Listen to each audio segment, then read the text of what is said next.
3박 4일 축의 수양의 기간 동안에 날씨도 좀 고르지도 못한데 씻는 것도 불편하시고 또 식사하시는 것도 잠자리도 불편하셨을 텐데 끝까지 잘 참고 이렇게 말씀을 경청해 주셔서 감사를 드립니다.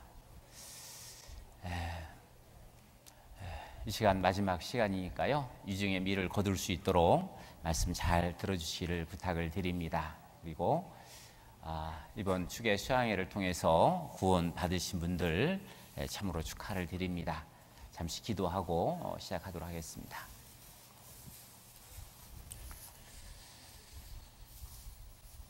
우주 만물을 창조하시고 인간의 역사를 다스려 가시며 모든 사람의 생사화복을 주장해 가시는 살아계신 우리 아버지 하나님, 모든 사람이 하나님을 알고 다 구원 얻기를 하루가 천년같이, 천년이 하루같이 기다리시는 우리 아버지 하나님, 우리에게 성경을 배울 수 있는 귀한 시간을 허락해 주신 은혜에 감사를 드립니다. 이번 축의 하계, 축의 수양에 주님께서 함께 주셔서 많은 영혼들 말씀 가운데로 인도해 주시고 또 구원의 은혜를 베풀어 주신 은혜에 감사를 드립니다. 이번에 구원 받으신 모든 분들 주님께서 붙잡아 주셔서 주님 오시는 그날까지 주님 몸된 교회 가운데 신앙생활 잘 할 수 있도록 하나님께서 함께 주시고 은혜 주시기를 간구드립니다. 이 시간 주님의 자비로우신 귀한 말씀을 기다리고 있습니다. 주님께서 함께 주셔서 우리 모두에게 유익한 시간 될 수 있도록 주 성령께서 인도해 주옵소서. 언제나 우리를 사랑하시는 우리 구주 예수 그리스도 이름으로 기도드렸습니다. 아멘. 성경 말씀 디모데 전서 2장을 찾겠습니다.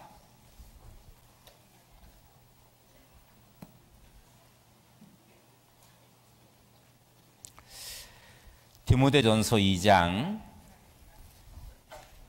4절 말씀을 찾겠습니다. 찾으셨으면 한 절만 천천히 같이 한번 읽겠습니다. 하나님은 모든 사람이 구원을 받으며 진리를 아는 데 이르기를 원하시느니라. 이번 축의 수양의 기간 동안에 우리는 많은 말씀을 배웠습니다. 이번에 말씀을 배우시면서 가장 많이 들으신 말씀이 구원에 대한 말씀을 가장 많이 들으셨습니다. 특히 어제는 하루 종일 구원에 대해서 말씀도 듣고 또 상담도 하셨으리라고 생각이 듭니다. 왜 이렇게 구원에 대해서 이렇게 많은 말씀을 드리냐면 그만큼 구원이 중요하기 때문에 그랬습니다. 예수라는 그 이름 뜻 속에도 자기 백성을 저희 죄에서 구원할 자라는 뜻을 가지고 있습니다.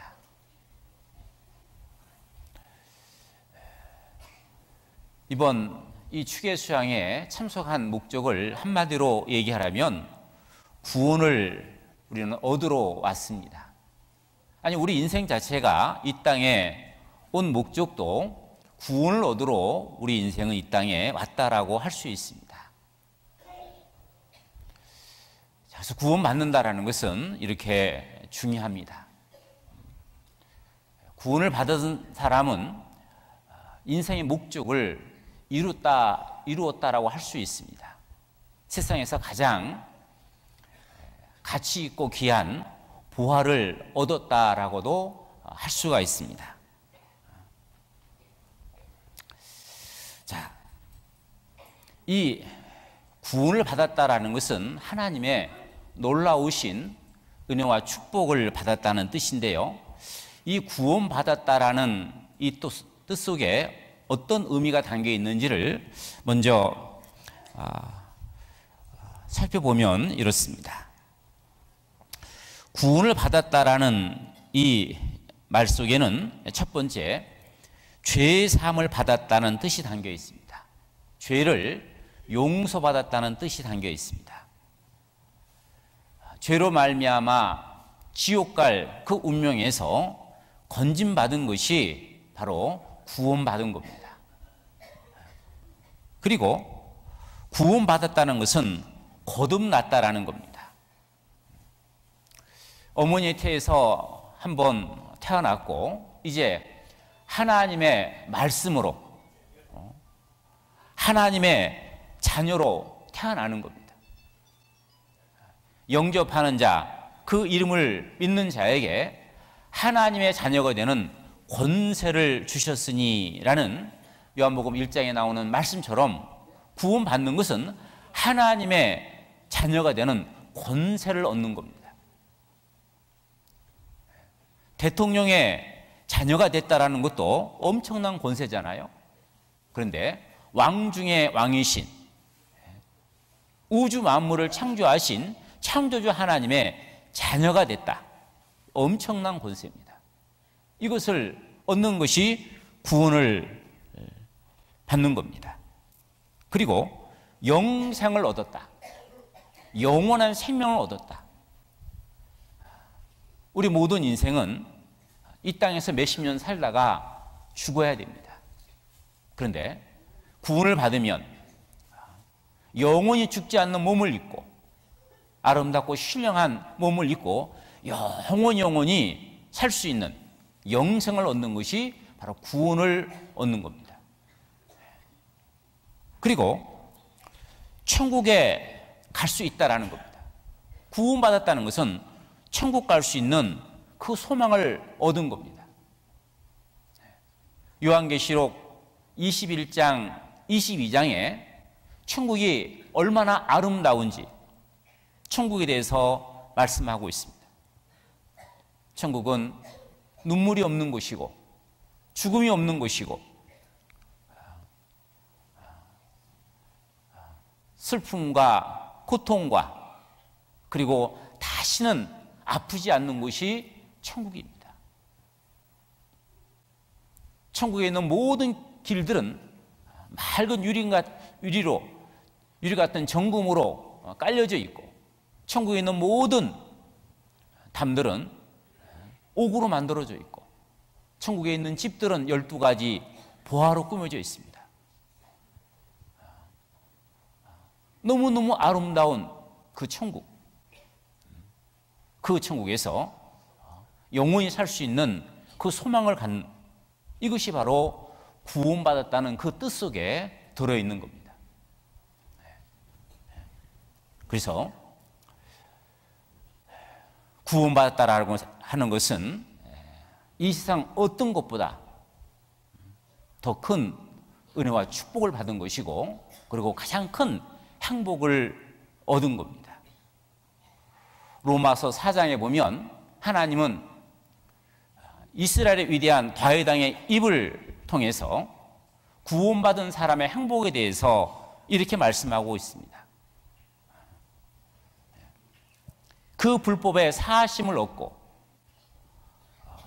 그 죄를 가리우심을 받은 자는 복이 있고 그 죄를 인정치 아니할 사람은 복이 있도다.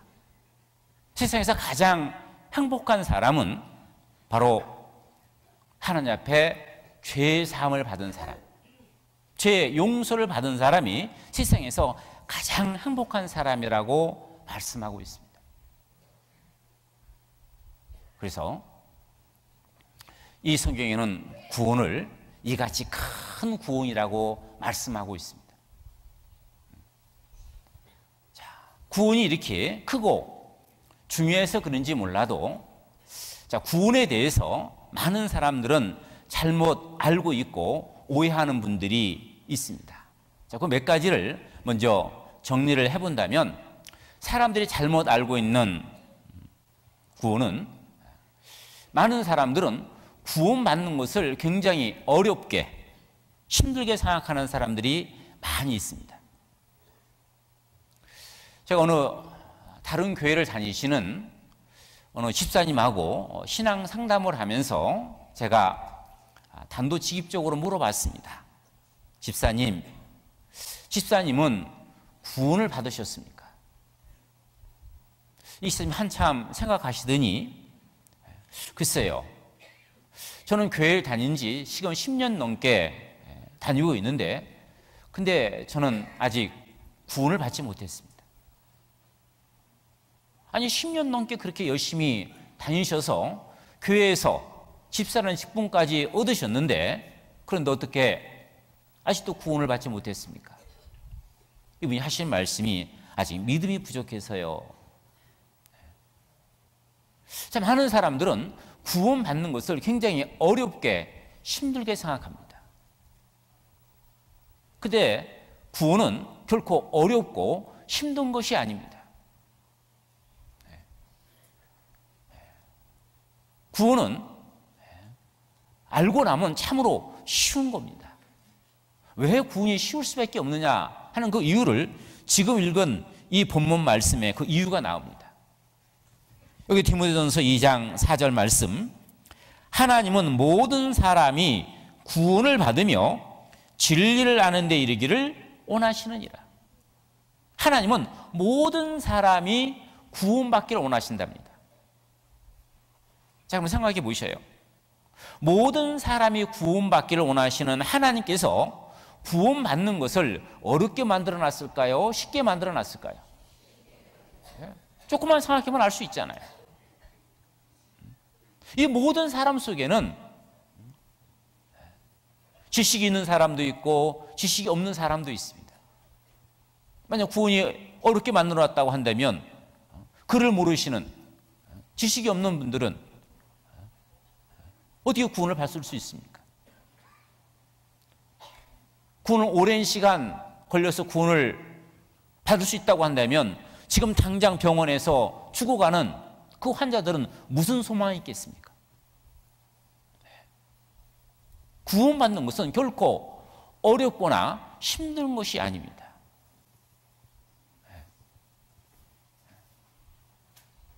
그래서 이 성경에는 구원을 하나님의 선물이라고 그랬잖아요.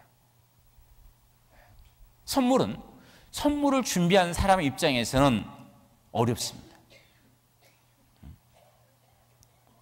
선물을 사러 나가야 되고, 뭘 살지 생각해야 되고, 돈을 지불해야 되고, 선물을 준비한 사람의 입장에서는 어렵지만 선물을 받는 사람 입장에서는 쉬운 겁니다. 그냥 감사합니다라고 받으면 내 것이 되는 겁니다. 왜 구원이 쉬우냐? 구원은 하나님의 선물입니다.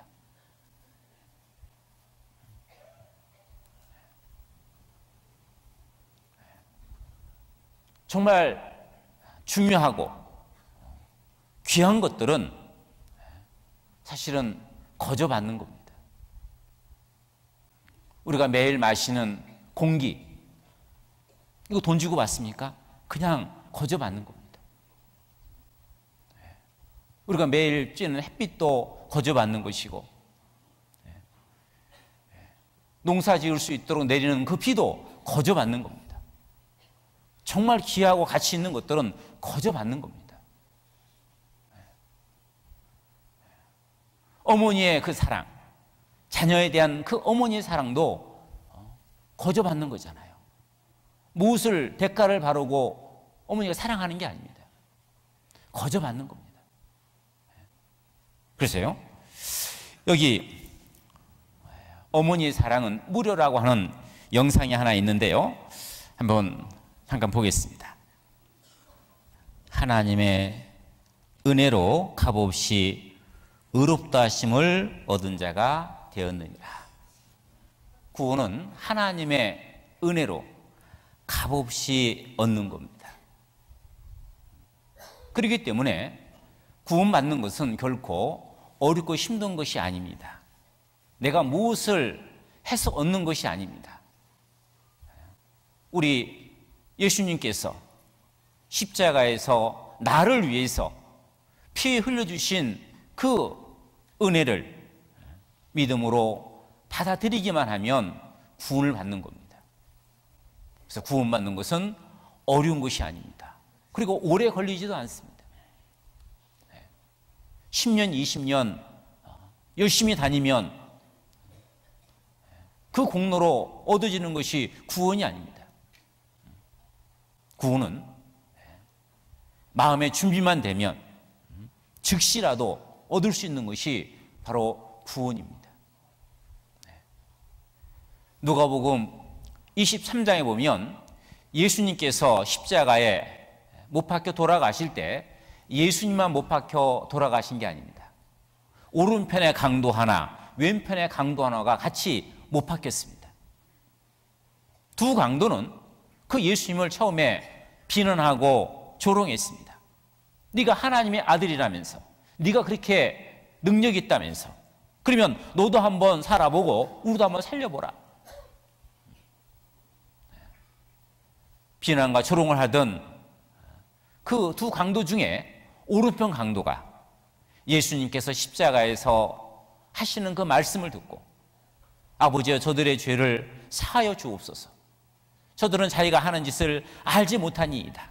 자기를 찌르고 산 그들을 위해서 기도하는 예수님의 그 모습을 보면서 오른편 강도 마음이 변화가 생겼습니다.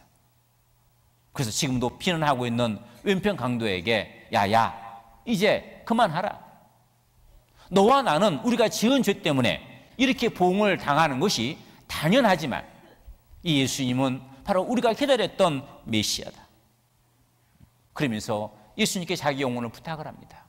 예수여, 당신의 날이 임할 때 나를 기억하소서.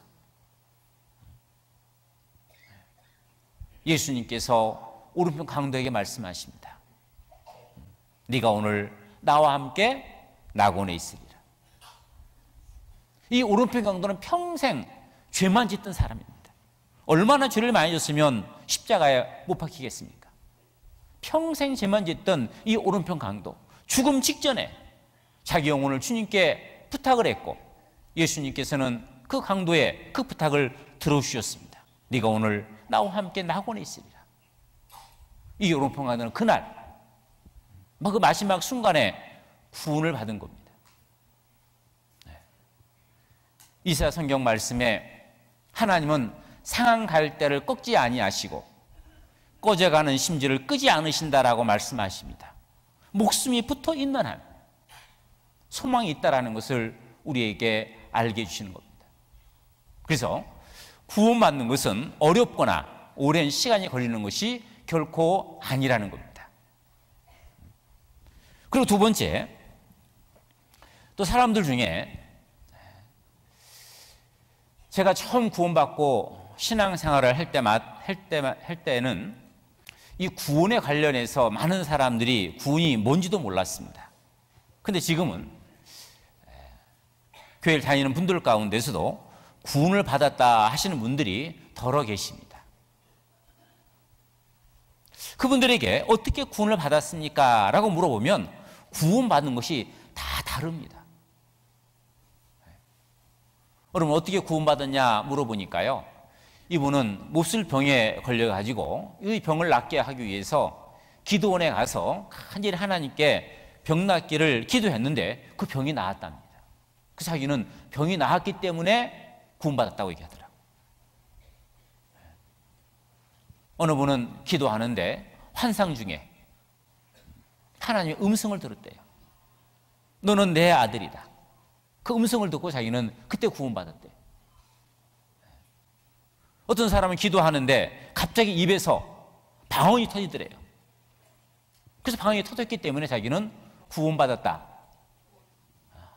또 그렇게 말씀하시는 분도 계십니다.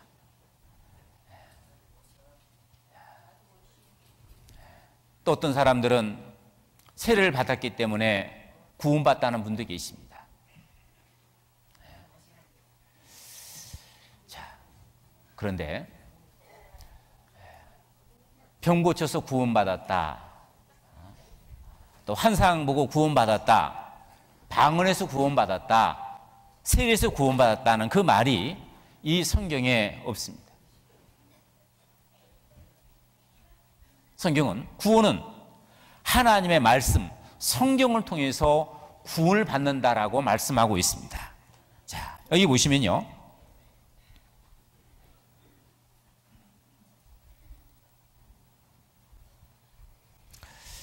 너희가 성경에서 영생을 얻는 줄 생각하고 성경을 상고하거니와 이 성경이 곧 내게 대하여 증거하는 것이로다. 어디에서 영생 얻는다 그랬습니까? 성경에서. 아까 말씀드렸죠. 구원받았다는 말이나 영생 얻었다는 말이나 같은 말이라고 그랬죠. 영생, 구원은 성경에서 얻는다라는 겁니다. 그리고 베드로전서 1장 23절 말씀에 너희가 거듭난 것이 썩어질 씨로 된 것이 아니요 썩지 아니할 씨로 된 것이니 하나님의 살아있고 항상 있는 뭐로 됐다고요? 말씀으로 되었느니라. 거듭났다 구원받았다 같은 내용이라 말씀드렸죠. 거듭난 것이 하나님의 말씀으로, 살아있는 하나님의 말씀으로 됐다라는 겁니다. 그래서 구원받는 것은 말씀을 듣고 그 말씀을 깨달음으로 받는 것이 구원입니다. 자, 여기 보시면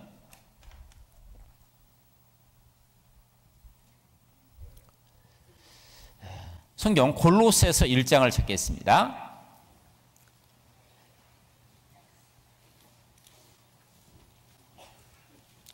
골로새서 1장 6절 말씀입니다. 골로새서 1장 6절 말씀 제가 읽어드리겠습니다. 이 복음이 이미 너희에게 이름에 너희가 듣고 참으로 하나님의 은혜를 깨달은 날부터 너희 중에서와 같이 또한 온 천하에서도 열매를 맺어 자라는도다. 이 복음이 이미 너희에게 이름에 너희가 듣고, 구원을 받으려면 먼저 하나님의 말씀을 들어야 됩니다. 듣고 참으로 하나님의 은혜를 깨달은 날부터. 들은 거로 끝나는 게 아니고 그 듣는 그 말씀 가운데서 참으로 하나님의 은혜를 깨달아야 됩니다. 예수님께서 왜 십자가에서 그렇게 비참하게 피를 흘리고 죽으셔야 됐는지, 그것이 나하고 무슨 상관이 있는지,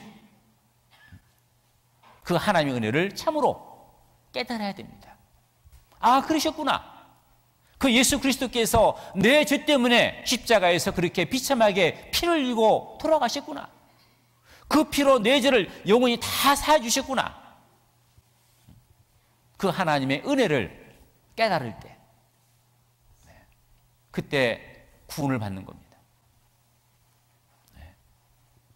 그래서 찬송가에도 기쁜 날 기쁜 날 주 나의 죄 다 씻은 날, 예수님의 피로 내 죄를 다 씻었다는 그 사실을 깨달은 날, 그날이 바로 구원받은 날입니다. 그날이 바로 거듭난 날입니다. 어제 말씀을 듣고 깨달으셨다면 어제 구원받은 날입니다. 그래서 구원받은 사람들은 생일이 2개입니다. 어머니 태에서 태어난 그 날이 있고, 하나님의 자녀로 말씀을 통해서 거듭난 날이 있습니다. 저는 1989년 3월 19일 날 이 예수님 십자가의 은혜를 깨달았습니다. 물론 이 날을 모른다고 해서 구원이 아니라는 것은 아닙니다. 어느 분은 확실히 구원을 받았는데 그 날을 모를 수는 있습니다. 나중에 알고 보니까 그때 내가 그 깨달았던 그것이 구원이구나. 근데 그 날은 모를 수도 있습니다. 그거 몰라도 상관없습니다. 그러나 분명한 사실은 예수님이 내 죄를 영원히 다 깨끗게 해주신 그 날은 반드시 있어야 된다는 겁니다.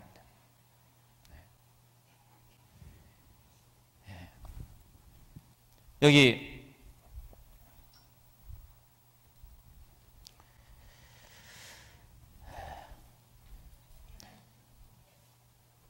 그들은 이렇게 거듭났다라는 기독교 서적이 있는데요. 여기 보면 마르틴 루터부터 스펠전까지 전 세계를, 이 복음을 가지고 전 세계를 흔들었던 위대한 전도자들이 자신들이 어떻게 구원받았는지, 거듭났는지를 간증한 그 책들을, 내용을, 간증을 묶어놓은 책이 바로 이 내용인데요. 이 상하권으로 되어 있는데, 여기 보면 그들이 언제 어떻게 거듭났는지 그 날이 나옵니다.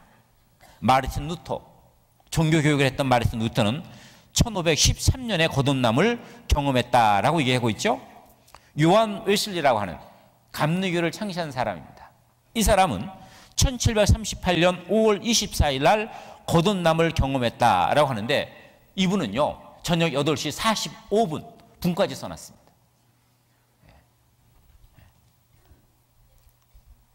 그리고 전 세계를 복음 물교로 수놓았던 19세기 영국의 찰스 스펠전, 유명한 스펠전 이 목사님은 1850년 1월 6일 날 거듭남을 경험했다 얘기하고 있고요. 미국을 철저히 회심시킨 위대한 설교자 찰스 피니는 1821년 10월 10일 날 거듭남을 경험했다 얘기하고 있습니다.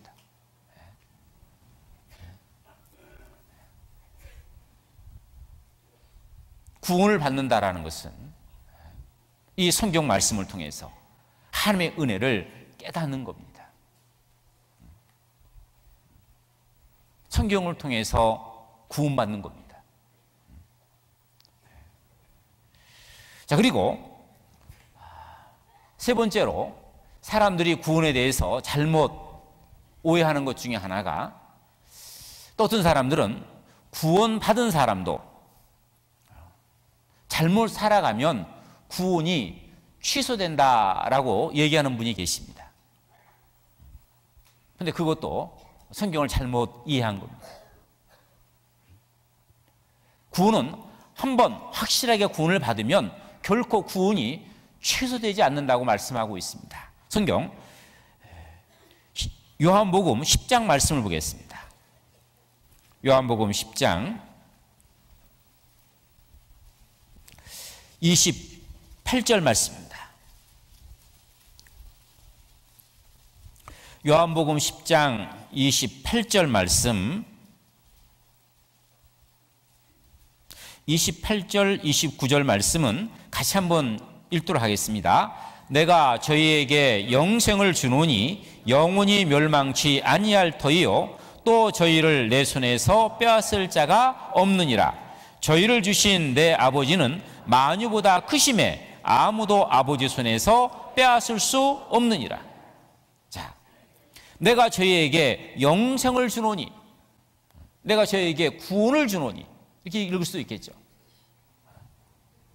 영원히 멸망치 아니할 터요. 한 번 받은 구원은 영원한 거라는 겁니다. 구원은 결코 빼앗기지 않는 거라는 겁니다.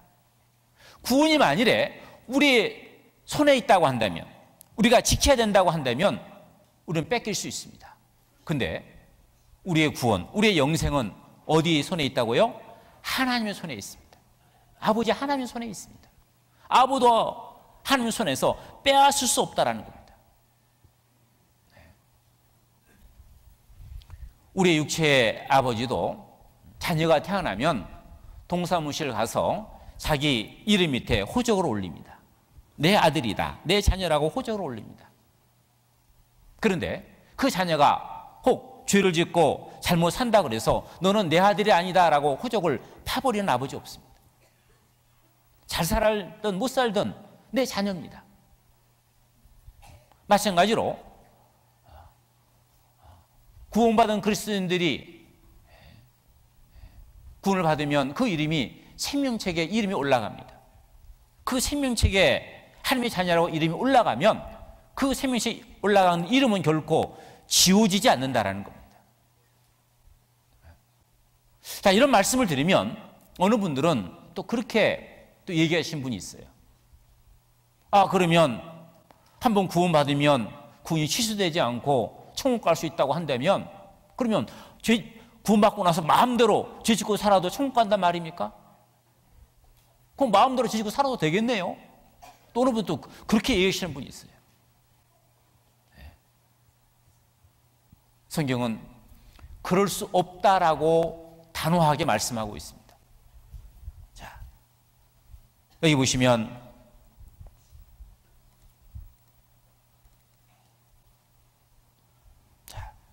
로마서 6장 14절로 15절 말씀에 죄가 너희를 주관치 못하리니 이는 너희가 법 아래 있지 아니하고 은혜 아래 있음이니라.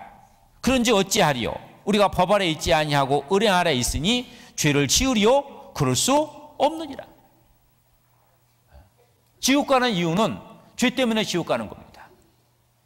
그런데 우리는 죄에서 해방받은 사람입니다. 우리 죄를 대신해서 예수님이 대신 죄값을 치러줌으로 말미암아 우리는 죄에서 해방받은 사람입니다. 예수 그리스도의 피가 우리를 모든 죄에서 해방하였습니다. 그래서 해방받았기 때문에 죄가 너희를 주관하지 못한다. 죄가 우리를 붙잡아가지고 지옥 못 보낸다라는 겁니다. 이는 너희가 법 아래 있지 아니하고 은혜 아래 있습니다. 우리가 구원을 받기 전에는 하나님은 재판장이시고 우리는 죄수였습니다. 재판장과 죄수 사이에는 법이 있었습니다. 죄에 대한 그 심판을 통해서 그 법대로 형벌을 받아야 됐습니다. 그런데 예수 그리스도의 십자가의 은혜로 말미암아 하나님과 우리 사이가 법의 관계가 아니고 은혜의 관계로 바뀌었습니다. 하나님은 아버지가 되고 우리는 하나님의 자녀가 됐습니다. 아버지와 자녀 사이에는 설령 죄가 있다 할지라도 그 죄 때문에 아버지와 아들의 인연이 끊어지지 않습니다. 그래서 이제 우리가 법 아래 있지 아니하고 은혜 아래 있기 때문에 죄 때문에 멸망당하는 일은 없다라는 겁니다. 그런지 어찌하리요? 이제 죄 때문에 지옥 안 가니까 죄를 지울 수 있으리요? 뭐라고 했습니까? 그럴 수 없느니라. 그럴 수 없느니라. 우리 죄 때문에 우리 주 예수 그리스도께서 십자가에서 그렇게 비참하게 피를 흘리고 돌아가셨는데 이 예수님의 십자가의 은혜를 깨달은 사람이 어떻게 그 죄 가운데 살아갈 수 있겠느냐?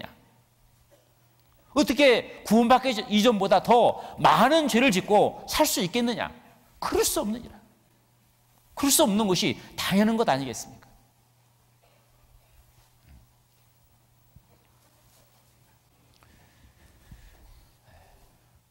어느 집에 아들이 노름을 합니다. 아버지는 노름하면 집안 망한다고 계속 하지 말라고 하는데 이 아들이 말을 듣지 않습니다. 한 번 아버지가 이 아들을 붙잡고 약속을 받아냅니다. 너 또 노름하면 너 노름하지 못하도록 내가 네 양손을 불로 치지겠다. 그렇게 하겠느냐?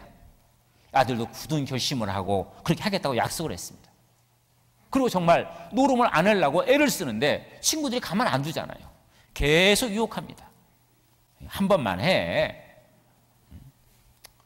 아버지 몰래 하면 되잖아.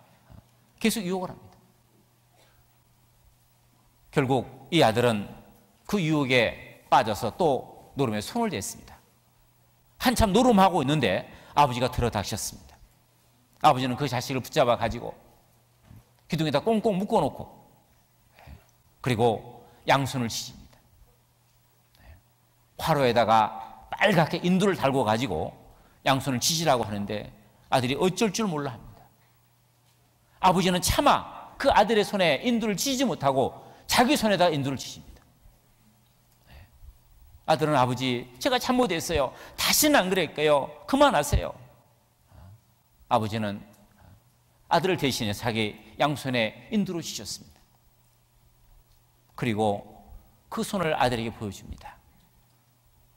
자, 네 죄를 대신해서 내가 내 손에다 인두를 치셨다.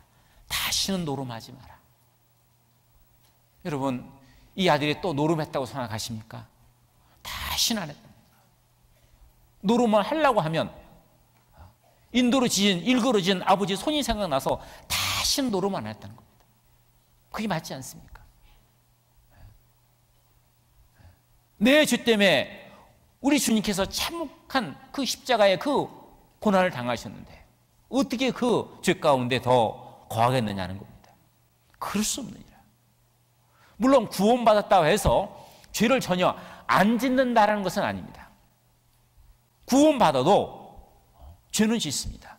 그러나 구원받은 그 시점으로 볼 때 그 죄가 점점 줄어갑니다. 교회 가운데에서 말씀과 기도와 교제와 계속 그 안에 있다 보면 죄가 점점 줄어갑니다. 죄를 안 짓는 건 아닙니다. 그러나 구원받기 전보다 죄를 현저하게 죄를 덜 짓습니다. 자, 그러면 구원받은 그리스도인들이 죄를 짓게 되면 어떻게 될까? 자, 구원받은 그리스도인이 짓는 죄를 크게 두 가지를 꼽을 수가 있는데요. 첫 번째는 부지불각 중에 짓는 죄가 있습니다. 구원받았지만 육신이 있기 때문에 나도 모르게 욱하고 짓는 죄가 있어요. 구원받고 기뻐가지고 찬양을 하면서 잘 운전하고 있는데 갑자기 옆에 가던 차가 깜빡이도 안 나고 갑자기 확 끼어듭니다.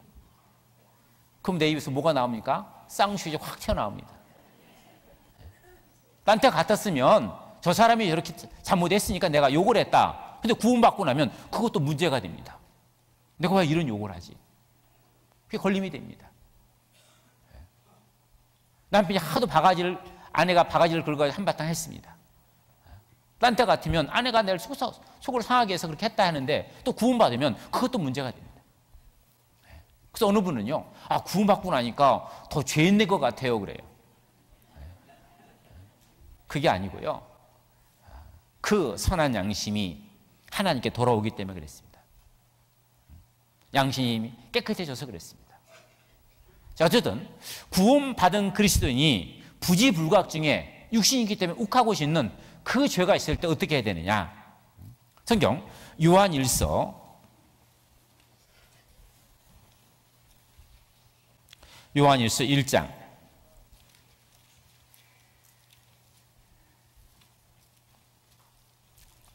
1장 9절 말씀입니다. 만일 우리가 우리 죄를 자백하면 저는 미쁘시고 의로우사 우리 죄를 사하시며 모든 불의에서 우리를 깨끗게 하실 것이요. 구원받은 그리스도인들이 부지불각 중에 욱하고 짓는 그 죄가 있을 때 하나님 앞에 그 죄를 자백하라는 겁니다. 인정하라는 겁니다. 하나님, 또 제가 육신이 있어서 또 제가 이런 죄를 졌습니다. 죄를 숨기지 말고 솔직하게 그 죄를 하나님께 자백하라는 겁니다. 자백하면 저는 미쁘시고 의로우사 우리 죄를 사하시며 죄를 깨끗게 해주신다는 겁니다. 그래서 구원받은 그리스도인들이 죄를 짓게 되면 먼저 그 죄를 하나님 앞에 인정하고 자백하는 것, 그게 필요합니다. 그리고 그 죄를 다시는 짓지 않는 회개가 필요합니다. 주님 앞에 가는 날까지 구원받은 그리스도인들은 죄를 돌이키면서 살아가야 됩니다. 자, 그런데 죄를 돌이킴으로써 자백만으로 끝나지 않는 죄가 있습니다. 그 죄가 고범죄라 그럽니다. 고범죄는 고의적으로 짓는 죄입니다. 이것은 죄다라는 것은 자기 양심이 알아요. 이런 죄를 져서는 안 된다는 거 알아요. 그런데 양심을 밀어놓고 그 죄를 짓는 겁니다. 사기를 친다든지 간음죄를 진다든지 구원받은 그리스도인이 있어서는 안 되는 그런 죄를 졌을 때 물론 그 죄에 대해서 철저하게 하나님 앞에 자백해야 됩니다. 돌이켜야 됩니다. 그러나 그 죄는 돌이키는 것만으로 끝나지 않습니다. 그 죄는 하나님의 징계라는 게 있습니다. 징계를 받습니다. 구원받은 그리스도인들이 마음대로 죄도 살 수 있다고요? 못 삽니다. 왜요? 하나님의 징계가 있거든요. 구원받기 전에는 우리가 어떤 죄를 짓고 살더니 하나님께서는 지켜만 보셨습니다. 그 죄를 돌이키고 하나님께 돌아오기만을 기다리며 지켜만 보셨습니다. 그러나 구원을 받고 나면 이제 우리는 하나님의 자녀가 됐기 때문에 하나님은 우리의 모든 삶을 관여하십니다. 구원받은 그리스도인이 져서는 안 되는 그런 죄를 계속 짓고 살면 하나님께서는 그렇게 지면 안 된다고 계속 신호를 보내는데, 그래도 계속 그 죄 가운데 살아가면 하나님의 매가 있다라는 겁니다. 징계가 있다라는 겁니다. 성경 히브리서 12장 말씀입니다. 히브리서 12장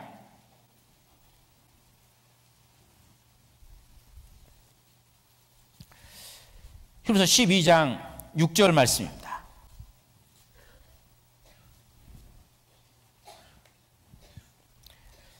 주께서 그 사랑하시는 자를 징계하시고 그의 받으시는 아들마다 채찍질하심이라 하였으니 너희가 참음은 징계를 받기 위함이라. 하나님이 아들과 같이 너희를 대우하시나니 어찌 아비가 징계하지 않는 아들이 있으리요.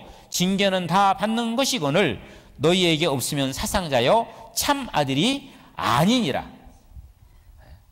하나님은 구원받은 하나님의 자녀들을 징계하시고 그리고 채찍질하신다. 왜? 내 아들이니까, 내 자녀니까 그래요.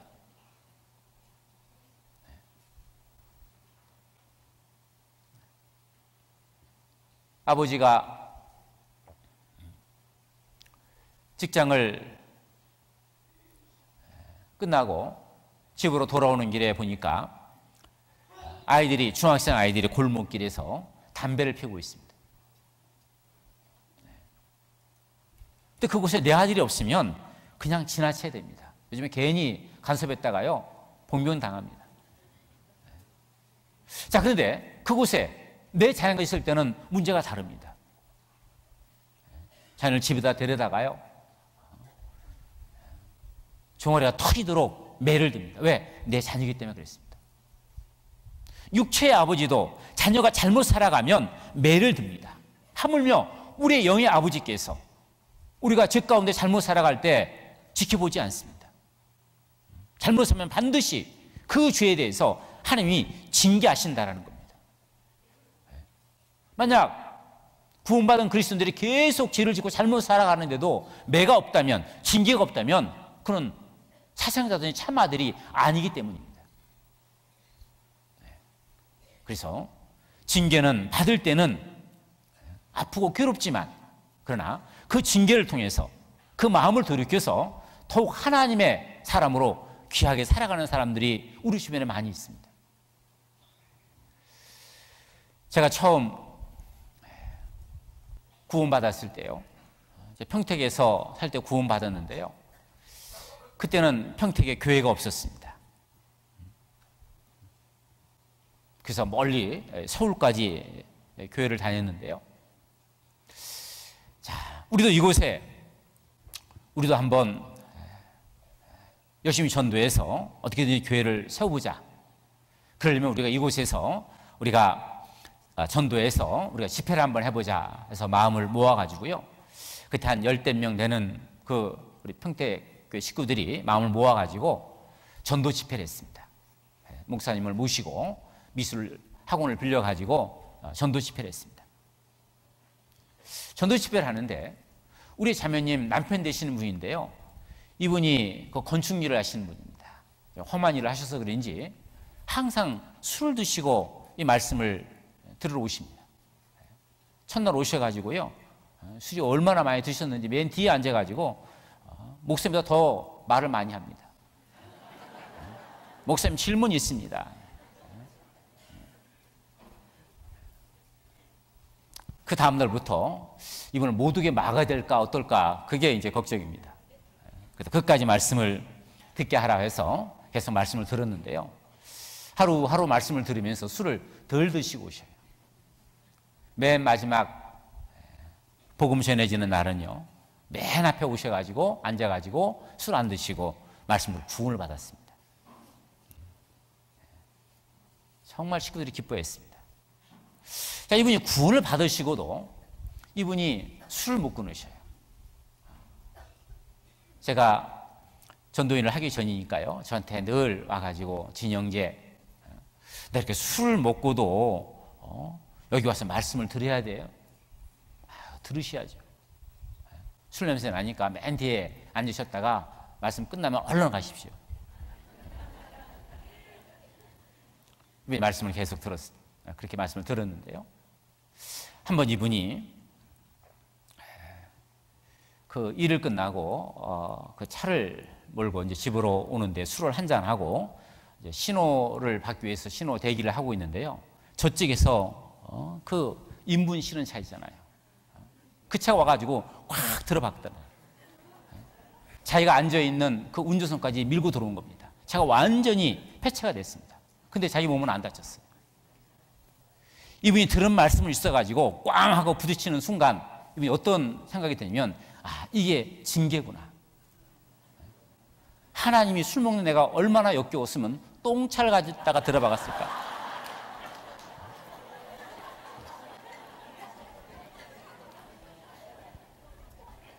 정신이 번쩍 나더라는 겁니다. 그날 이후로 술을 딱 끊어버렸습니다. 그리고 이제 제가 거기서 전도인이 돼서 부름받아서 딴 데서 목회를 하다가 평택교회가 세워지고 그 교회 주일 설교를 왔는데요. 그분이 봉사장을 하고 계시더라고요.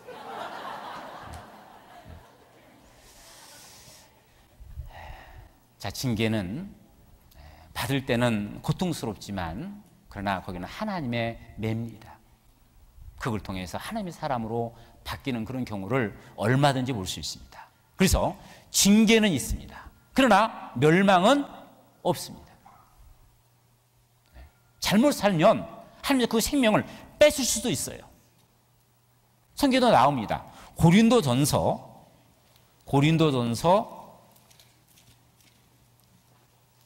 5장 1절 말씀입니다. 고린도전서 1장 5절 말씀, 5장 1절 말씀. 너희 중 심지어 음행이 있다 함을 들으니 이런 음행은 이방인 중에서라도 없는 것이라. 누가 그 아비의 아내를 취하였다 하는도다. 고린도 교회 안에 어떤 죄까지 돌았냐면 아버지 아내, 친모는 아니겠죠. 그 계모를 들고 사는 사람도 있었다라는 겁니다. 자, 이런 죄를 짓는 사람은 어떻게 하셨느냐? 5절 말씀입니다. 이런 자를 사단에게 내어 주었으니 이는 육신은 멸하고 영은 주 예수의 날에 구원 얻게 하려 함이라. 이렇게 죄를 짓고도 돌이키지 아니하고 계속 죄 가운데 살아가는 그런 사람에게 최종적으로 그 육신을 멸하는 하나님의 징계는 있습니다. 그러나 그 영혼은 구원을 얻게 하려 합니다. 그래서 구원받은 그리스도인들이 계속 죄 가운데 살아가면 징계는 틀못이 있습니다. 그러나 지옥 가는 심판, 멸망은 없습니다. 구원받아도 죄지면 지옥 간다. 그거는 성경을 잘못 오해한 겁니다. 자, 성경 말씀 마가복음 4장을 찾겠습니다. 마가복음 4장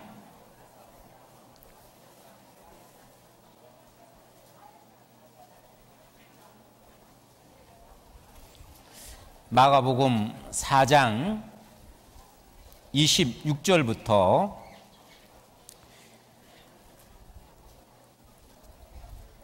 제가 읽어드리겠습니다. 또 가라사대 하나님의 나라는 사람이 씨를 땅에 뿌림과 같으니 저가 밤낮 자고 깨고 하는 중에 씨가 나서 자라되 그 어떻게 된 것을 알지 못하느니라. 땅이 스스로 열매를 맺되 처음에는 싹이요 다음에는 이삭이요 그 다음에는 이삭의 충실한 곡식이라. 열매가 익으면 곧 낮을 되나니 이는 추수 때가 이르렀음이니라. 네. 자, 구원에 대해서 또 알아야 될 세 가지 구원이 있습니다.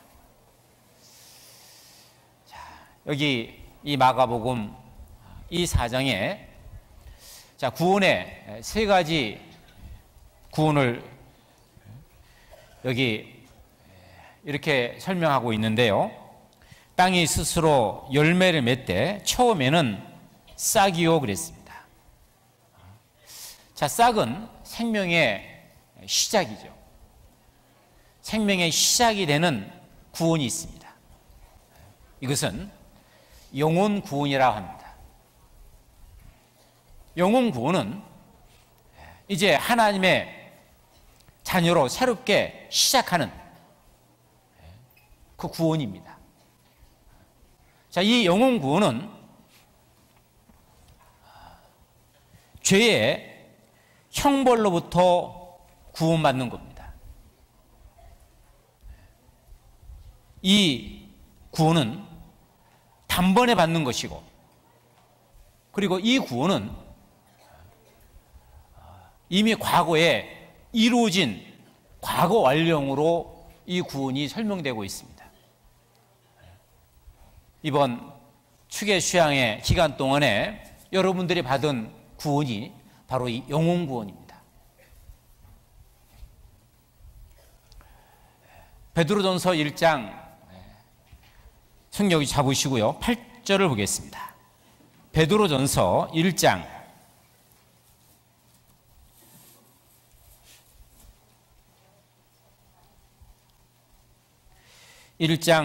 8절 말씀에 예수를 너희가 보지 못하였으나 사랑하는도다. 이제도 보지 못하나 믿고 말할 수 없는 영광스러운 즐거움으로 기뻐하니, 구절은 같이 읽겠습니다. 믿음의 결국 곧 영혼의 구원을 받음이라. 영혼의 구원. 이 영혼의 구원은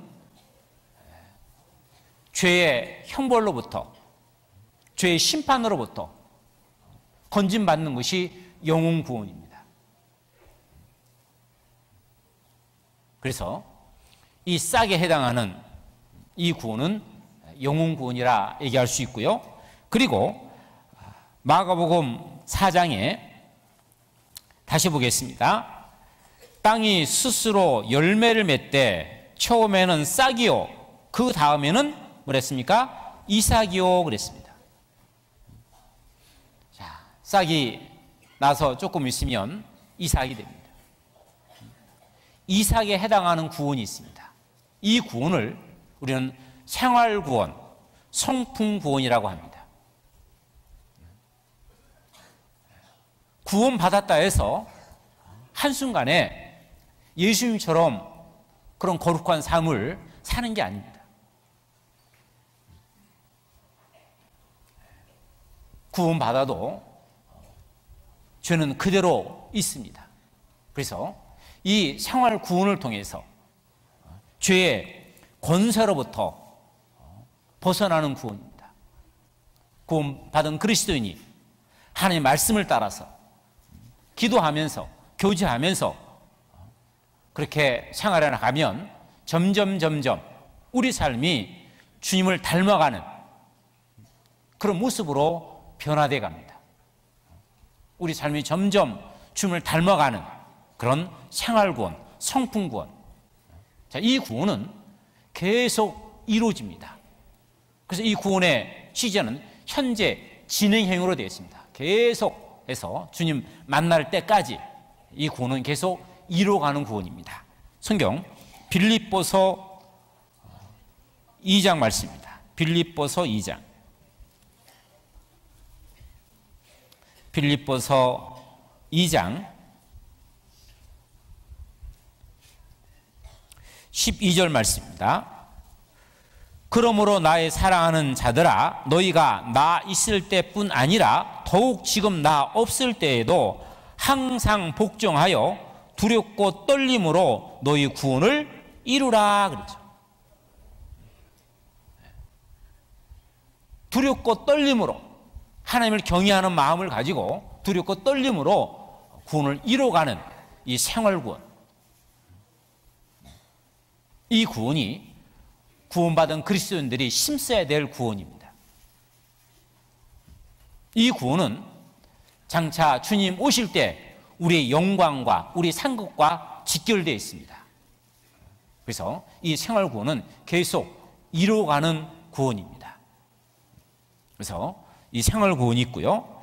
또 세 번째로 마가복음 4장 28절에 땅이 스스로 열매를 맺되 처음에는 싹이요 다음에는 이삭이요 그 다음에는 이삭의 충실한 곡식이라. 시간이 지나면 이삭이 곡식이 되죠. 이 곡식은 생명의 결실입니다. 곡식이 익으면 농부가 낫을 대서 그 알곡을 모아서 곡간에 들이듯이 이제 주님이 오시면 우리 구원받은 그리스도인들을 하나님의 나라로 데려가십니다. 그때 이루어지는 구원이 바로 몸의 구원입니다. 우리 몸이 다시는 죄를 짓지 않는 몸으로, 신령한 몸으로 완전히 변화돼서 구원받는 이 몸의 구원, 이 구원은 장차 때가 되면 주님 오시면 그때 얻을 구원입니다. 성경 로마서 8장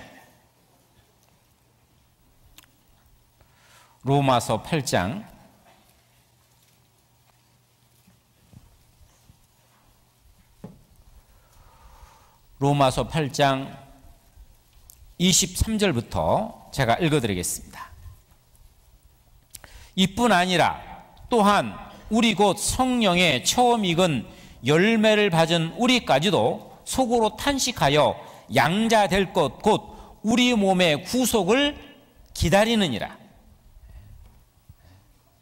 이 몸의 구원은 이제 죄의 기질로부터 구원받는 겁니다. 이제 죄를 안 짓는 몸으로, 죄와 상관없는 몸으로 구원을 받는 겁니다. 이것은 주님 오시는 날 우리 몸이 주님과 같은 몸으로, 신령한 몸으로, 영광스러운 몸으로 주님께서 바꿔주실 겁니다. 이것은 장차 우리에게 올 구원입니다. 그래서 이것을 시제가 미래형으로 되어 있습니다. 기다리느니라. 우리는 주님이 오실 때 우리를 아름답고 신령한 몸으로 변화줄 것을 기다리고 있습니다. 자, 그래서 이 세 가지 구원이 있습니다. 이것을 잘 구분해야만이 구원에 대해서 헷갈리지 않을 수 있습니다. 그래서 이번 축의 수양의 기간 동안에 받은 구원을 무슨 구원이라고요? 영혼 구원입니다. 또 영혼 구원을 받은 그리스도인이 점점 우리가 주님을 닮아가는 그런 구원을 무슨 구원이라고요? 생활 구원. 주님 오실 때 죄를 안 짓는 몸으로 우리 몸을 구원해 주실 그 구원을 무슨 구원이라고요? 몸의 구원. 자, 이 세 구원이 있는데요. 자, 여기서 우리가 심사해야 될 것은 생활 구원입니다. 영혼 구원은 이미 받은 것이고, 구원받은 사람은. 그리고 몸의 구원은 주님이 오실 때 내 의지와 상관없이 주님께서 바꿔 가실 겁니다. 자, 그런데 이 생활 구원은 우리 매일매일 삶 속에서 우리가 힘쓰고 애써서 이 생활 구원을 이뤄 가야 됩니다. 자, 이 생활 구원을 이뤄 가려면 자, 몇 가지 우리가 해야 될 일이 있습니다. 자, 자동차가 잘 굴러가기 위해서는 4개의 바퀴가 잘 굴러가야 자동차가 잘 갈 수 있듯이 이 생활 구원을 이루어 가려면 4가지를 잘 해야 됩니다. 첫 번째, 말씀입니다.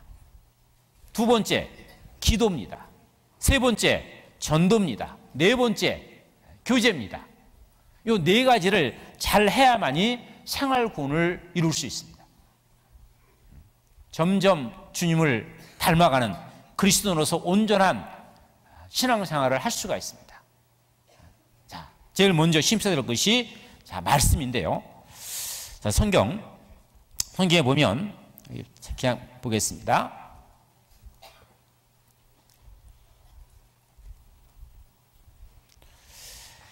자, 여기 신명기 17장 19절 말씀 같이 한번 읽겠습니다.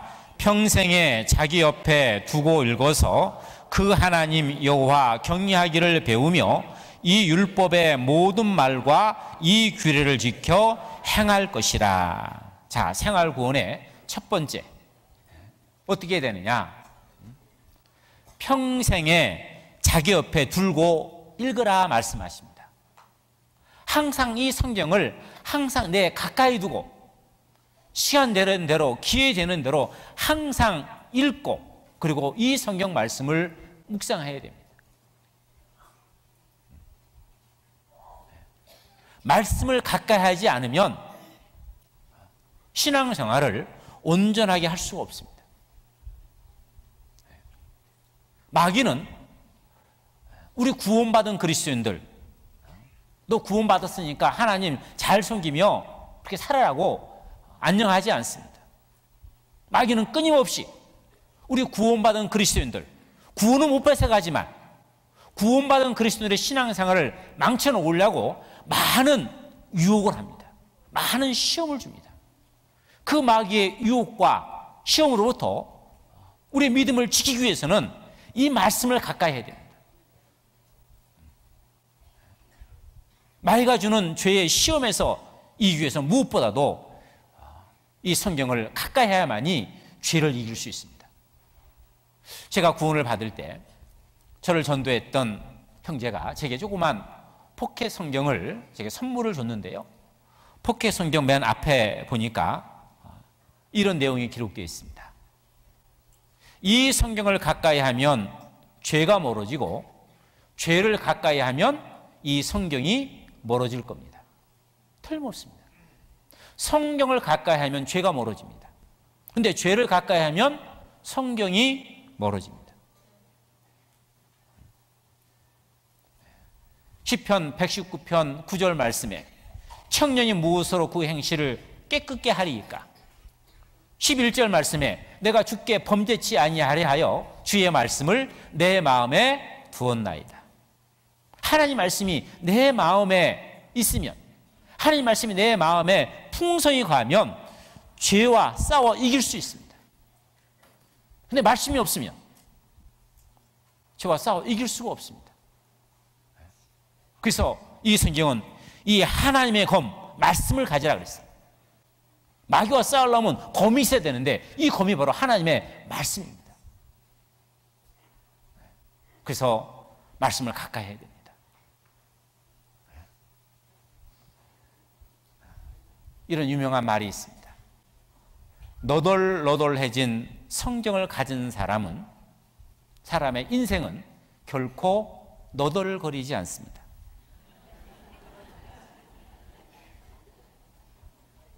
너덜너덜해진 성경을 가진 사람의 인생은 결코 인생에 너덜거리지 않는다는 겁니다. 미국의 제16대 대통령 에브라함 링컨, 그 링컨은 그 어머님이 주신 그 성경을 너덜거릴 정도로 그렇게 읽었다고 합니다. 그래서 이 링컨은 미국에서 가장 존경받는 대통령이 됐잖아요. 성경을 해지도록 읽으라는 겁니다. 가까이 하라는 겁니다. 그리고 이 성경은 읽는 거로 끝나면 안 됩니다. 읽고 묵상하고 그리고 그 말씀을 행하고 그 말씀을 지켜야 됩니다. 이 소는요, 풀을 먹지만 힘이 엄청 세잖아요. 이 소가 힘이 센 이유는요, 소는 가만히 이렇게 앉아있을 때 보면은요, 서 있을 때도 마찬가지고요, 보면은 자꾸만 오물오물하죠. 그 뜯어먹은 풀을요, 계속 끄집어내가지고 계속 들새김질하는 겁니다. 우리가 말씀을 들은 말씀, 또 내가 읽은 말씀을 계속 뒤새김질하는 겁니다. 이게 묵상입니다. 그것이 내 것이 되어야 됩니다. 그리고 그 말씀대로 행하고 그 말씀을 지키며 살아가야 됩니다. 그러면 마귀의 유혹으로부터, 세상이 주는 유혹으로부터, 내 육신의 유혹으로부터 내 자신을 지킬 수가 있습니다. 그래서 말씀을 가까이 해야 합니다. 자, 이것이 첫 번째입니다. 그리고 구원받은 그리스도인들이 또 심사해야 될 것이 있습니다. 자, 여기 보시면 요한복음 16장 24절에 지금까지는 너희가 내 이름으로 아무것도 구하지 아니하였으나 구하라. 그리하면 받으리니 너희 기쁨이 충만하리라. 구원받기 전에는 하나님과 나와 상관이 없었기 때문에 기도하지 않았습니다. 그러나 구원받고 난 이후에 하나님은 내 아버지가 됐습니다.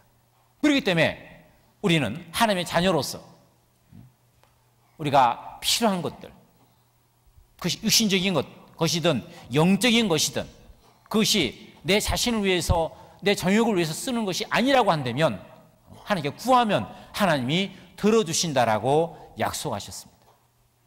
기도하라는 겁니다. 신앙생활의 승패는 기도에 달려있다라고 해도 틀리지 않습니다. 기도하는 사람은 결코 넘어지지 않습니다. 신앙생활을 승리하는 신앙생활을 하느냐, 그렇지 못하느냐 하는 것은 기도에 달려 있습니다.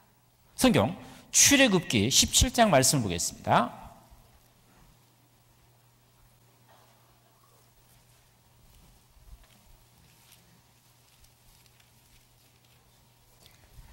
출애굽기 17장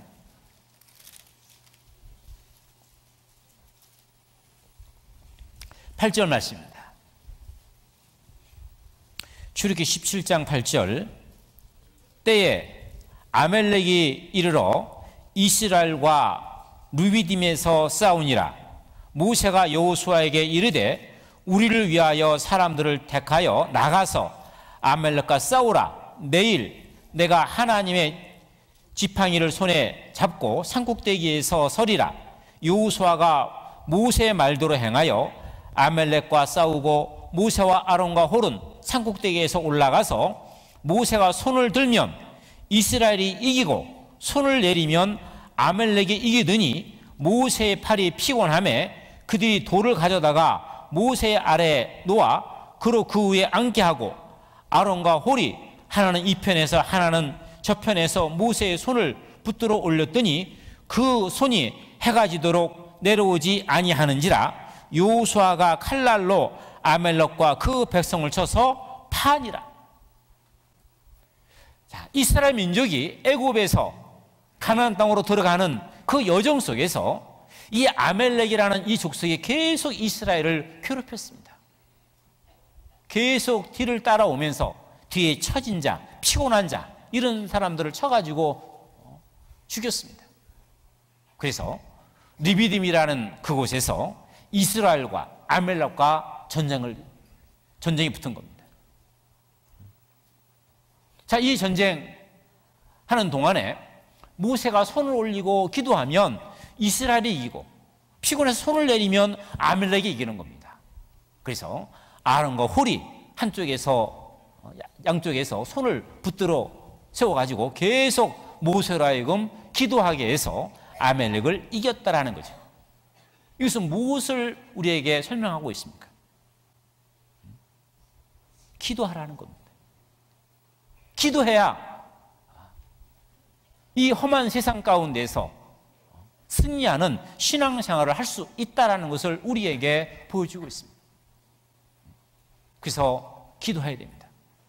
자, 그런데 기도하는 것이 쉽지가 않습니다. 그래서 이 성경에 보면 기도에 힘쓰라 계속 기도하는 내용에 힘쓰라는 말이 계속 나옵니다.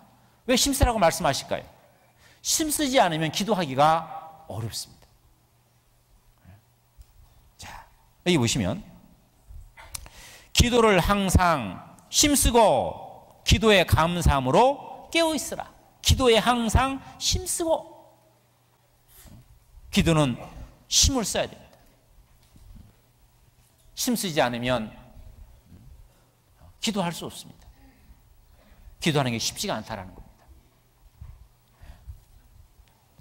자, 그러면 기도를 어떻게 하면은 기도를 잘할 수 있을까? 기도를 잘하려면 기도에 습관을 들여야 되는데요. 어떻게 습관을 들이면 하루에 내 하루 일과 가운데 남에게 방해받지 않는 시간을 정해야 됩니다. 우리 자매님들 같은 경우에는 아이들 학교 가고 남편 회사 출근하고 한 9시부터 9시 반, 그 시간, 방해받지 않는 그 시간, 딱 그 시간 정해서 그 시간에 기도의 골방을 정해야 됩니다. 아이 공부방이 될 수도 있고 안방이 될 수도 있고 그 방에 딱 들어가서 3주만 21일만 계속 그 시간 딱 되면 그 방에 들어가서 기도하는 겁니다. 그렇게 되면 3주만 습관을 들이면 그 다음부터는 기도하기가 쉬워집니다. 습관 들여가지고 그거에 딱 되면 그 시간 되면 딱 가서 기도하는 자기 모습을 보게 될 겁니다. 그 시간을 정해놓은 것은 각자 남에게 방해받지 않는 시간을 그것을 하루 일과 가운데 찾아가지고 그 시간에 기도하는 겁니다. 예수님께서도 습관을 따라 산에 오르사 기도하시더니 그랬습니다. 예수님도 습관을 따라 기도하셨다 그랬어요. 그래서 기도는 습관을 들이는 것이 필요합니다. 그리고 어떤 기도를 해야 되느냐, 기도를 어떤 내용을 기도해야 되느냐, 기도의 어떤 형식은 따로 있는 건 아닙니다. 그러나 저는 이렇게 기도합니다. 저는 저로부터 먼 곳부터 시작해서 가장 가까이까지, 저까지 이렇게 쭉 기도를 합니다. 멀리 해외에서 수고하시는 우리 선교사님들, 그 가정들, 그것을 위해서 기도하고, 그리고 그 다음에 이 국내 교회, 복음이 전해지는 곳마다 많은 영혼을 구원받을 수 있도록 기도하고, 그 다음에 지교회, 제가 속해 있는 그 교회를 위해서 기도하고, 그리고 교회 안에 여러 가지 어려운 부분들 또는 형제 자매들 위해서 기도하고, 또 내가 전도해야 될 그 영혼들을 위해서 기도하고, 내 가족을 위해서 기도하고, 맨 마지막에 내 자신을 위해서 기도하고, 저 같은 경우는 먼 곳부터 이렇게 점점 내 자신까지 이렇게 기도를 하는데요. 그 기도의 형식은 어떻게 하든 상관없습니다. 어쨌든 우리는 기도하는 일, 이거 게을리하면 안 됩니다. 기도하지 않으면 신앙생활을 온전하게 할 수 없기 때문에 그렇습니다. 그래서 기도에 항상 힘쓰는 그런 사람이 되어야 됩니다. 그 다음에 우리가 가장 힘써야 될 것 중에 하나가 전도입니다. 구원을 받고 나면 우리 마음속에 어떤 마음이 자연스럽게 들어오냐면 시편 116편 말씀입니다. 시편 116편 말씀입니다.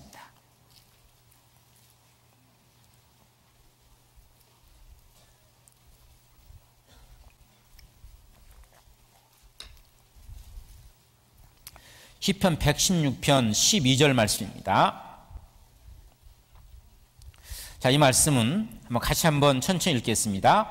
여호와께서 내게 주신 모든 은혜를 무엇으로 보답할꼬? 여호와께서 내게 주신 모든 이 은혜를 무엇으로 보답할꼬? 구원받은 그리스도인이라고 한다면 그 마음속에 자연스럽게 생기는 마음입니다. 주님께서 내게 주신 이 모든 은혜를 내가 어떻게 보답하며 살아갈 것인가? 그 마음이 듭니다. 주님의 은혜를 보답하는 삶, 그 삶은 주님을 가장 기쁘시게 하는 삶을 살아가면 되겠죠. 그러면 주님께서 우리가 어떻게 살아갈 때 주님은 가장 기쁘시다 말씀하시느니라. 누가복음 15장에 보면 의인 99이 주님을 기쁘시게 하는 어떤 일보다 죄인 하나가 회개하고 하나님께 돌아오는 것을 하나님은 기쁘시다라고 말씀하십니다. 그러니까 하나님이 가장 기쁘시게 하는 일은 바로 이뤄진 영혼을 전도하는 겁니다. 구원받지 못한 그 영혼을 구원받게 하는 일, 그 일보다 주님을 기쁘시게 하는 일이 없습니다.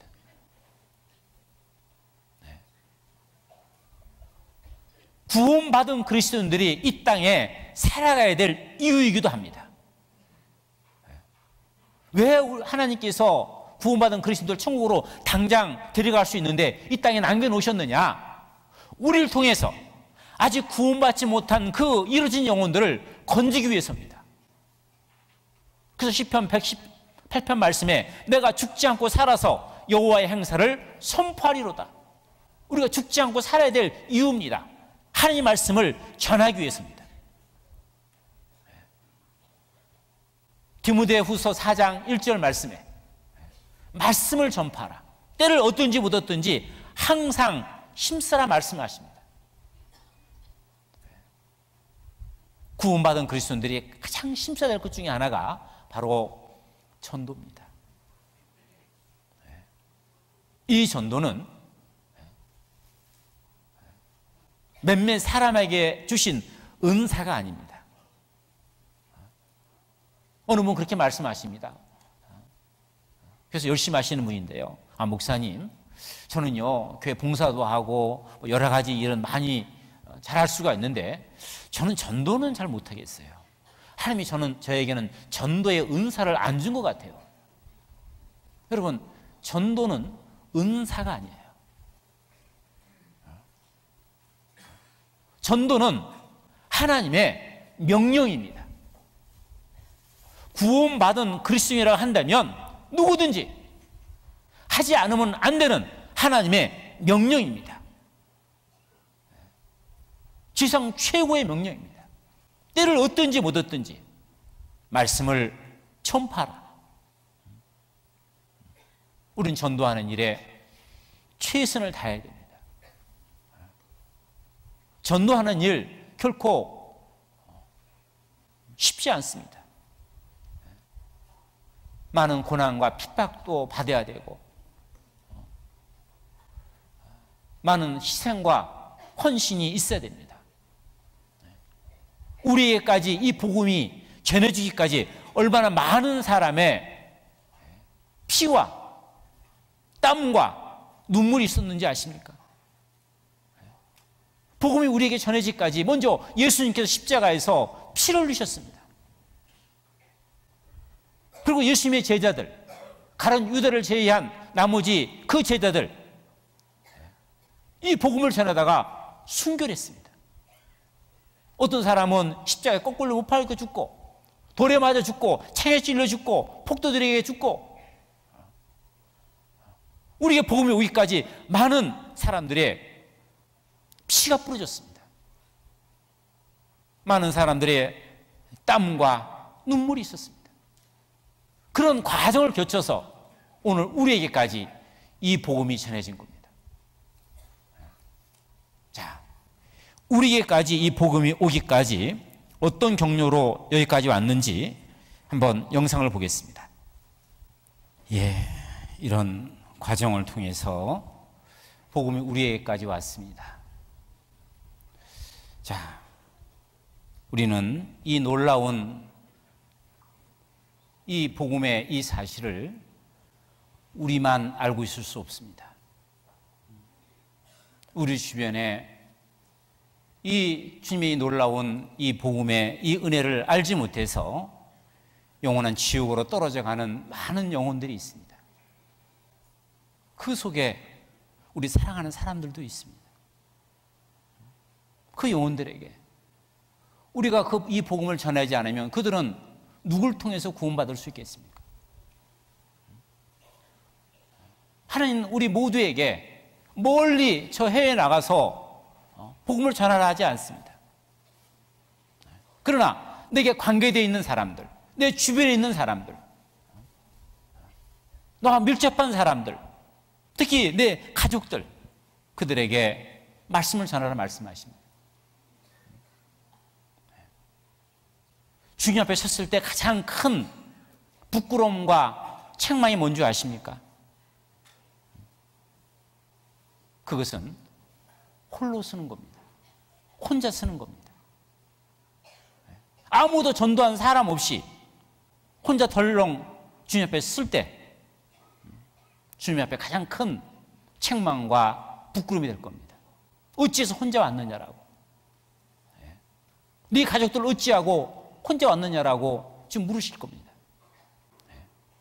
그래서 내 사랑하는 사람들 꼭 전도해서 같이 천국 가야 됩니다. 전도하는 일, 이 일을 우리가 더욱 힘써야 됩니다. 자, 그리고 마지막으로 우리가 힘써야 될 것이 교제입니다. 요한복음 15장,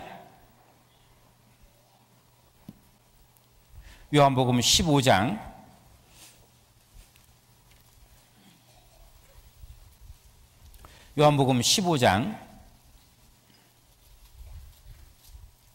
3절 말씀입니다. 요한복음 15장 3절 말씀. 너희는 내가 일러준 말로 이미 깨끗하였으니 내 안에 거하라. 나도 너희 안에 거하리라. 가지가 포도나무에 붙어 있지 아니하면 절로 과실을 맺을 수 없음 같이 너희도 내 안에 있지 아니하면 그러하리라. 나는 포도나무요 너희는 가지니. 자, 이 성경 속에 주님과 우리와의 관계를 여러 가지 비유로 말씀해 주셨습니다. 주님은 포도나무고 우리는 가지다. 주님은 그 몸의 머리고 우리는 몸의 각 지체다.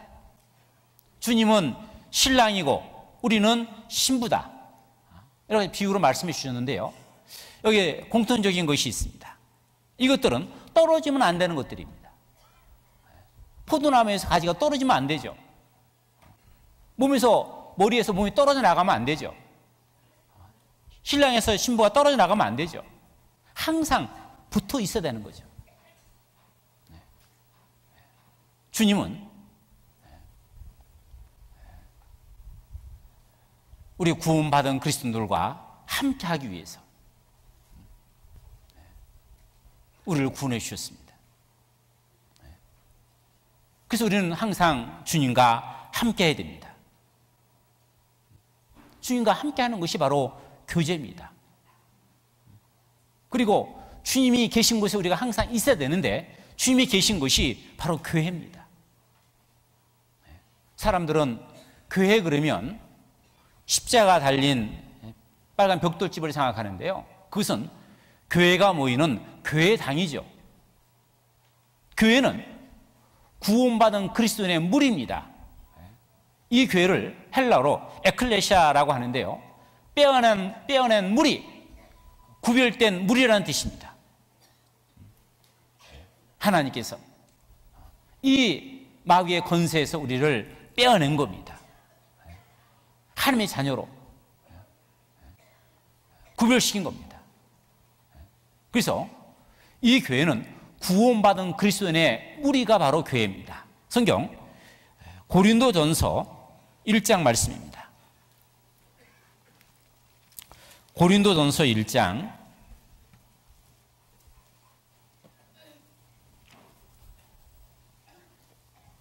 1절 말씀입니다.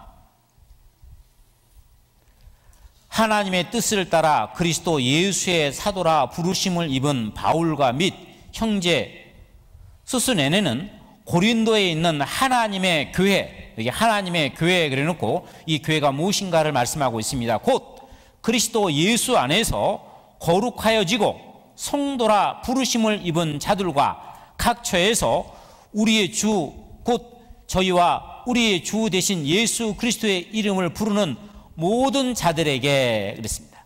여기 하나님의 교회가 무엇인지를 말씀하고 있죠. 하나님의 교회 곧 그리스도 예수 안에서 거룩하여지고 성도라 부르심을 입은 자들, 예수 그리스도의 피로 거룩해지고 성도라 부르심을 입은 자들이 바로 교회입니다. 그래서 구원받은 그리스도인들이 모인 곳이 바로 교회입니다. 그래서 구원받은 그리스도인들은 주님의 몸된 교회 가운데 거해야 되는 겁니다.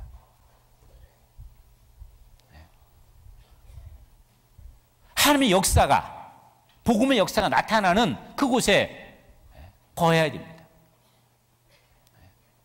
하나님의 역사가 나타나는 그 교회가 어떤 곳이냐, 그걸 분별할 수 있습니다. 진짜 교회가 어떤 교회인가 우리가 분별할 수 있습니다. 성경 요한복음 6장 말씀입니다. 요한복음 6장.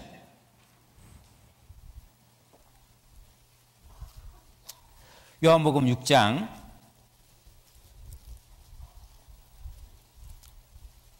67절 68절입니다. 예수께서 12 제자에게 이르시되 너희도 가려느냐? 시몬 베드로가 대답하되 주여 영생의 말씀이 계심에 우리가 누구로 가오리까? 자, 예수님께서 병든 자를 고치고 물고기 두 마리 하고 떡 5개 가지고 5천 명을 먹이는 이적을 베풀었을 때 많은 사람들이 예수님을 구름대처럼 따라다녔습니다. 예수님께서 그들에게 신령한 말씀을 전하니까 그들이 다 물러가기 시작했습니다. 이제 예수 12 제자만 남았습니다. 예수님께서 너희도 가려느냐라고 하니까 그 예수님의 수제자 베드로가 이 유명한 말씀을 합니다. 생명의 말씀이 여기 있사오니 우리가 누구로 가오리까? 생명의 말씀이 여기 있사오니. 교회는 생명의 말씀이 전해지는 곳이 교회입니다.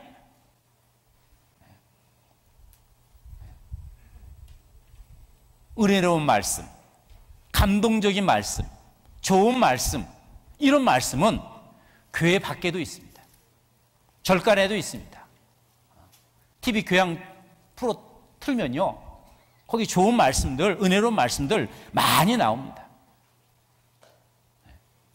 교회는 은혜로운 말씀, 감동적인 말씀, 좋은 말씀 그 전하는 곳이 아닙니다. 교회는 영생의 말씀을 전하는 곳입니다. 영생의 말씀이 전해지는 곳, 하나님을 알지 못하는 사람들에게 하나님의 살아계심을 일깨워주고, 죄를 지면서도 죄와 상관없이 죄를 알지 못하고 살아가는 사람들에게 죄를 알게 하고 지옥의 두려움을 깨닫게 하고, 죄로 말미암아 어쩔 줄 몰라 하는 그 영혼들을 죄에서 건진받을 수 있는, 건져줄 수 있는, 영생에 있는 말씀이 있는 그곳이 바로 교회입니다. 그 교회에 머물러야 됩니다. 놀라운 것은 구원을 받으면 그걸 분별해낸다라는 겁니다. 구원받은 사람이 구원받고 난 이후에 어떤 변화가 있는가? 자, 몇 가지가 나오는데요. 여기 이사야 32장에 보면, 자, 구원받고 나면 자, 이런 것들이 나타난다라는 겁니다. 이사야 32장 1절에 보시면 32장 1절 말씀입니다. 32장 1절 보라 장차 한 왕이 의로 통치할 것이요 그랬습니다. 자, 구원받으면 주님은 의의 왕으로 내 속에 들어오십니다. 그리고 나를 의로운 길로 인도하십니다. 주님이 하나님의 영으로, 성령으로 내 안에 오셔서 나를 올바른 길로 인도해 가시는데, 그러니까 주님이 내 안에 오시면, 구원을 받으면 어떤 일들이 일어나느냐면 3절 말씀에 보는 자의 눈이 감기지 아니할 것이요 그랬습니다. 구원받으면 이 성경 말씀이 무슨 뜻인지 이해되기 시작합니다. 물론 다 이해되는 건 아니지만 이 성경 말씀이 조금씩 깨달아집니다. 아무 의미 없이 불렀던 찬송가가 무슨 뜻인지 깨달아집니다. 눈이 띄어진다라는 겁니다. 구원받고 나면 일어나는 첫 번째. 두 번째는 듣는 자의 귀가 기울어질 것이며 그랬습니다. 구원받고 나면 자꾸 말씀이 듣고 싶으신다는 거예요. 구원받기 전에는 어느 분 그러시더라. 교회 다니시는 분인데 구원받기 전에는 자기가 다니던 교회에서 이 말씀을 들으면요 30분 설교하는데도 그냥 앉자마자 준대요. 근데 구원받고 나니까 2시간 말씀을 듣는데도 언제 지나가는지 모르게 자꾸 말씀이 귀를 기울여진다고. 뭐 당연한 겁니다. 구원받고 나면 자꾸 이 말씀에 귀가 기울어진다는 겁니다. 귀가 기울어질 것이며 조급한 자의 마음이 지식을 깨닫고 어눌한 자의 혀가 민첩하여 말을 분명히 할 것이라. 구원받고 나면 내가 어떻게 살아가야 되는지 삶의 방향이, 목표가 분명해집니다. 그리고 구원받고 나면 말이 분명해집니다. 구원받기 전에는 구원받았습니까? 물어보면요 글쎄요 구원받은 것 같기도 하고 안 받은 것 같기도 하고 왔다 갔다 하는데 구원받고 나면요 확실해집니다. 예, 구원받았습니다. 나는 오늘 저 천국 갈 수 있습니다. 말이 분명해집니다.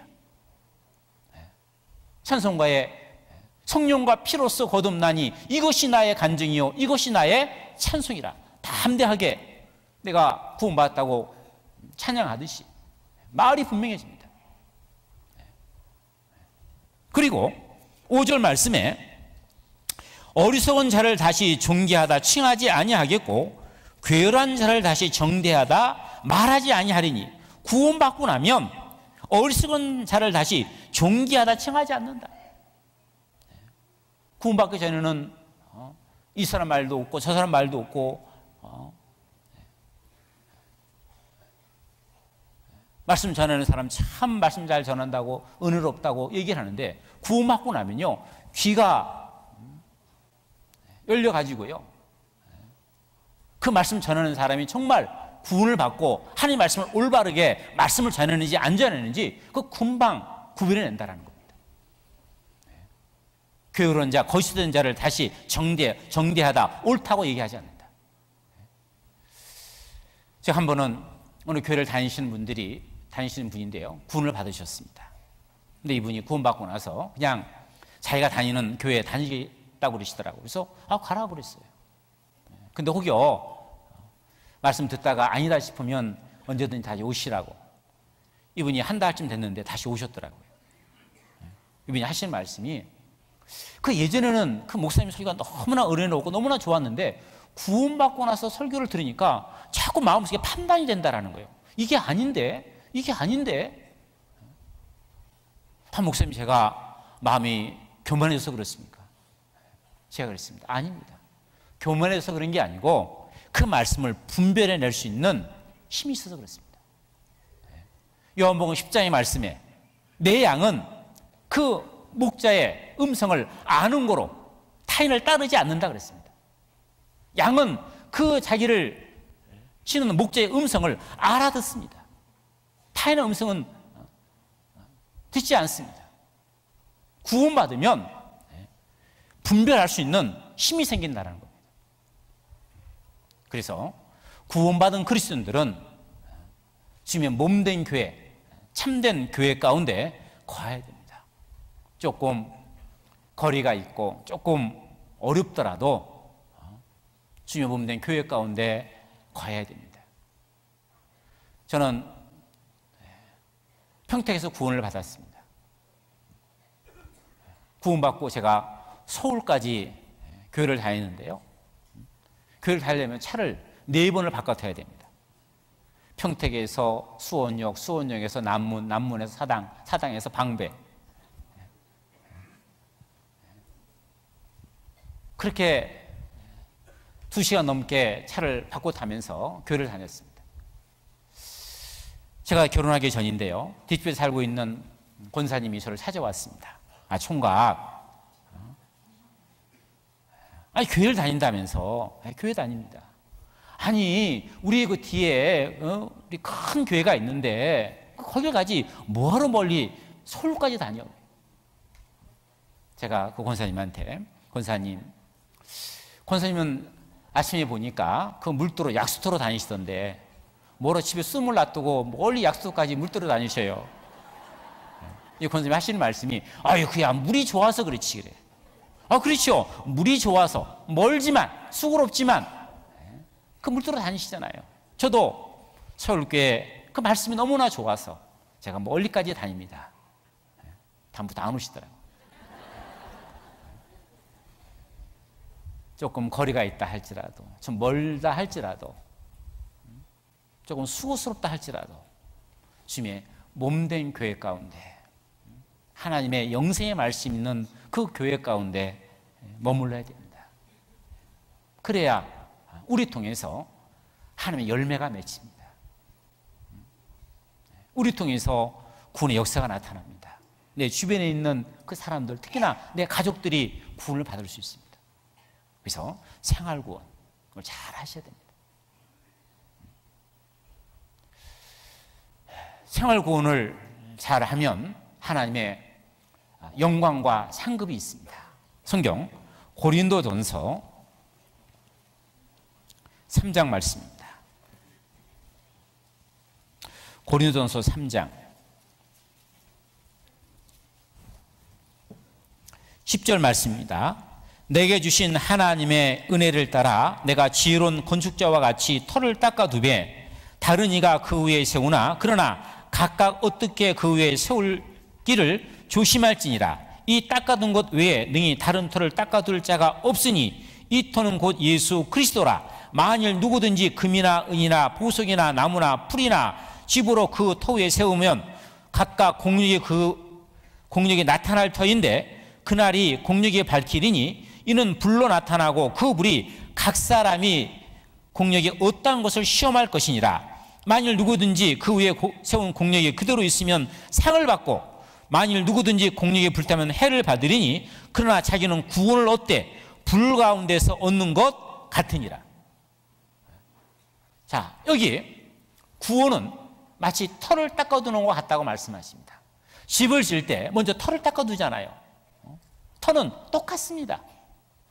구원받는 것은 똑같습니다.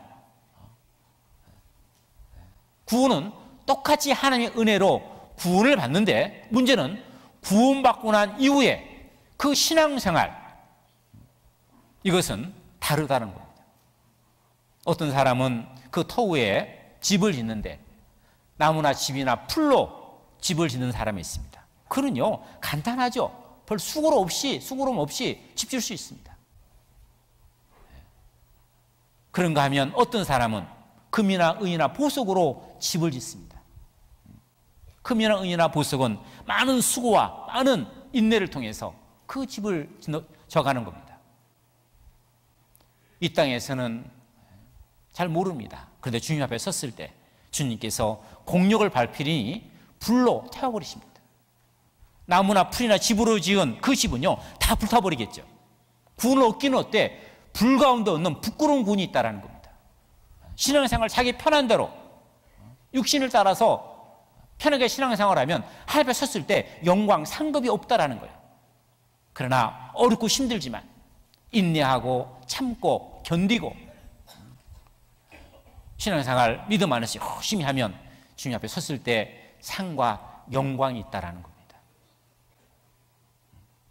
그래서 이 생활구원, 이 구원을 잘 해나가셔야 됩니다. 자, 성경에 보면 이 신앙생활을 운동장에서 이 다름박질하는 경주자로 비유를 많이 하셨는데요. 자, 여기 1992년도에 스페인의 바르셀로나 그 지역에서 이 올림픽이 열렸습니다. 그 올림픽에 400m 경주를 하는 이 영국의 데릭 레드몬드라는 이 사람이 이 경기에 참가를 했습니다. 이 사람이요, 우승 후보였습니다.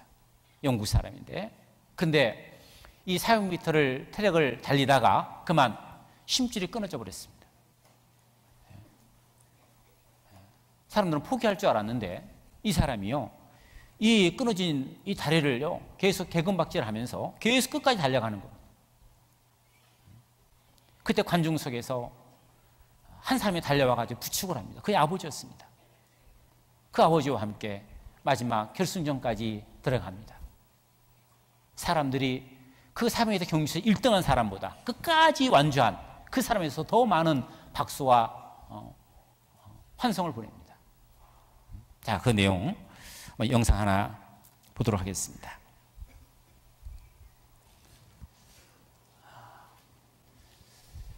신앙 생활을 하다 보면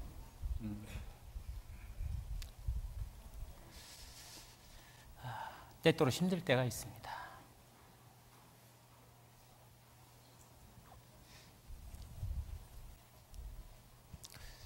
주저앉으려고 싶을 때가 있고 그만두고 싶을 때도 있을 겁니다. 그러나 포기하지 마시고 끝까지 달려가야 됩니다. 하나님께서 그렇게 살 수 있도록 하나님이 도와주실 겁니다. 그래서 한 분도 신앙의 낙오자가 나오지 않도록 끝까지 이 신앙의 경주를 완주하는 모든 분들이 되었으면 좋겠습니다. 하교시장에 3박 4일 수고하셨고요. 이제 지역에 돌아가셔서 그 지역 교회에서 열심히 신앙생활 잘 하시고 건강한 몸으로 다시 뵙도록 하겠습니다. 고맙습니다.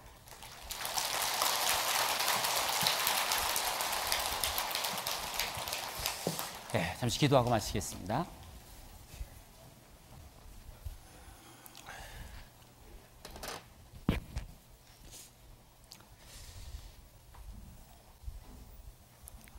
사랑과 은혜가 풍성하신 자비로우신 우리 아버지 하나님, 우리를 죄 가운데에서 구원해 주시고 이렇게 하나님의 은혜 베풀어 주시니 참으로 감사를 드립니다.